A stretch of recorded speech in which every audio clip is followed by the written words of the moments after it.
How's it going, guys? It's Richard, and today I got sort of a mini guide for the evolution of combat. Probably something that you probably do already know, but just to bring people's attention to it.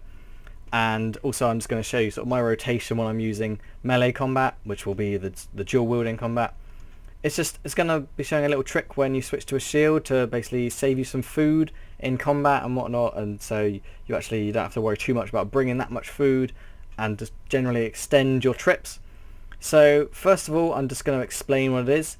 Well, what I do when I like slaying, I kind of like to take a dual wield. So one of those is the Excalibur, actually enhanced Excalibur offhand, and I've got my chaotic rapier there. And basically what I do is I get my abilities up to ultimate level, and then if I find that I need my health, then I'll quickly switch to my shield, and then I'll wait for the ability to cooldown to happen, because when you switch equipment you've got a 3-second cooldown.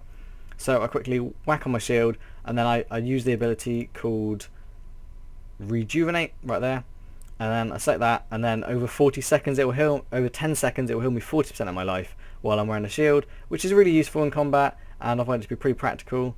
A little trick, if you find that you've not got enough space on your action bar to fit in Rejuvenate, then if you right click this here and click Customize Modifier Key, and then you get to choose between Control, Alt and Shift. I personally bound it to Control, so you press Control, and then if you hold Control and then press the numbers between 1 and 5, it will switch to that action bar. So if I press 5, I've got a bar set up here that's just got Rejuvenate on it.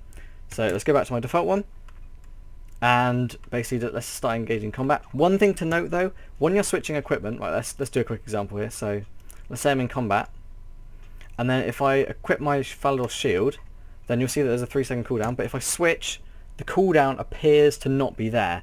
It is actually still active, it's just that the little run around timer things aren't appearing there anymore. So just take that into consideration. You might not actually be able to activate the ability because the ability might not be ready yet. Anyway, let's basically just show you my rotation. I'll talk about it really quickly before I actually get on into like sort of actually doing it. What I always start off with, I start by applying my damage over time ability, or DOT, and then I use my other larger cooldowns. I start with the largest cooldowns first, and then go to the smaller cooldowns, and then I basically use the abilities as they're available, prioritizing the DOT abilities, because obviously that increases your DPS.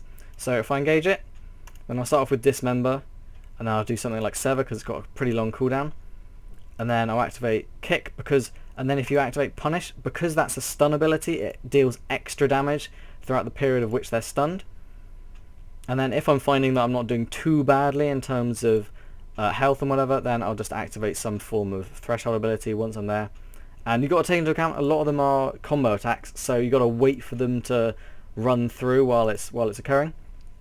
So I just continue my routine as before, just do my basic rotation, the abilities as they become available, and then once I hit ultimate ability, which is right now.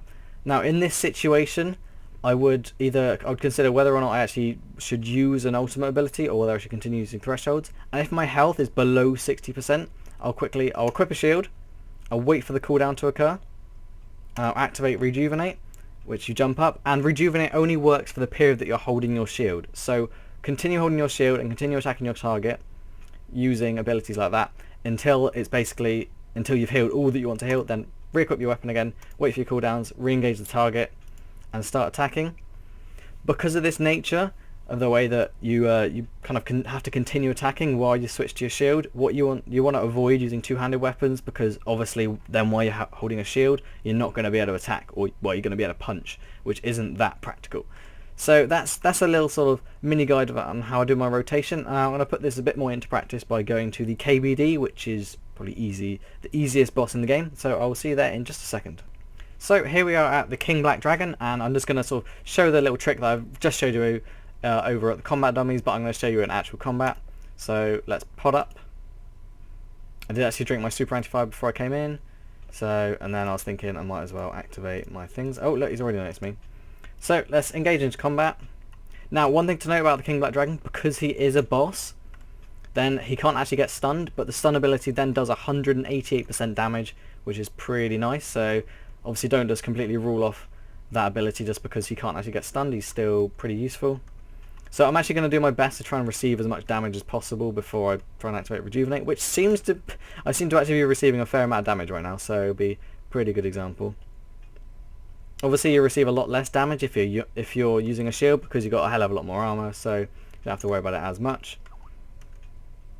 So here we are, we're at, well, I thought we were ultimate there, we weren't quite at ultimate level. So I wield the shield, wait the 3 seconds, and I'm actually taking a lot more damage than I thought it would, and then activate Rejuvenate, and I would continue attacking while it's healing, and then obviously I'll be able to notice when it actually fully heals up.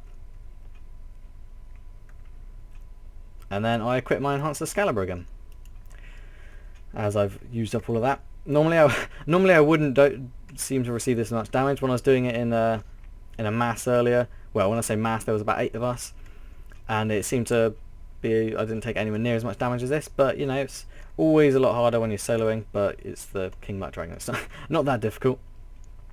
Right, am I about to whack off on a bit? Here we go, Massacre's coming up. Obviously when I say Massacre I mean Frenzy. I definitely know my abilities really well. Generally, in terms of when to use your ultimates or thresholds, I find it's more practical to use thresholds throughout the majority of the fight, unless it's sort of towards the end and you know you're going to run out of adrenaline anyway, in which case then I would basically just whack out an ultimate just to finish off the fight quicker. Now if we get a decent drop, this would be pretty insane. Let's just finish off with a little bit of the Destroy. There you go, and he is dead. So I took a hell of a lot more damage than I expected there, but you know, got myself some decent loots. Anyway, thank you very much for watching. Very little guide. I know that you probably know this sort of information already, but I just sort of wanted to let people know about it. So thank you very much for watching, and I hope to see you all in the next video.